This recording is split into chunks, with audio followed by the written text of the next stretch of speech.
नहजुल बलागा में इमाम अली का इरशाद, ज़माना माजी में मेरा एक दीनी भाई था। मेरी निगाह में उसकी अजमत का सबब यह था कि उसकी निगाह में दुनिया हकीर थी। वो अपने पेट के दायरा इक़्तिदार से बाहर था, लिहाजा जो चीज़ उसे ना मिलती उसकी ख्वाहिश नहीं करता था, और जब मिल जाती तो उसे ज़्यादा नहीं समझता था। अपने औकात का ज़्यादा हिस्सा खामोशी में गुजारता, मगर जब बोलता तो बोलने वालों के मुंह बंद कर देता और सवाल करने वालों की प्यास बुझा देता था। वो था तो कमज़ोर और कमज़ोर ही समझा जाता था, मगर जब संजीदगी का मौका आता तो जंगल का शेर और वादी का अज़दहा बन जाता था। जो दलील बयान करता था वो फैसला कुन होती थी। जिस काम में उज़्र सुन ना लेता, इसमें किसी की मलामत नहीं करता था।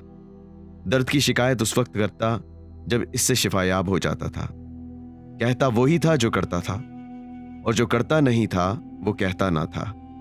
अगर बातों में मगलूब भी हो जाता तो सुकूत में मगलूब नहीं होता था। खुद बोलने से ज्यादा सुनने का आरज़ूमंद रहता था। जब अचानक दो बातें उसके सामने आ जाती तो देखता कि दोनों में से कौन सी बात ख्वाहिश नफ्स से ज्यादा करीब है, सो उसकी मुखालफत करता था।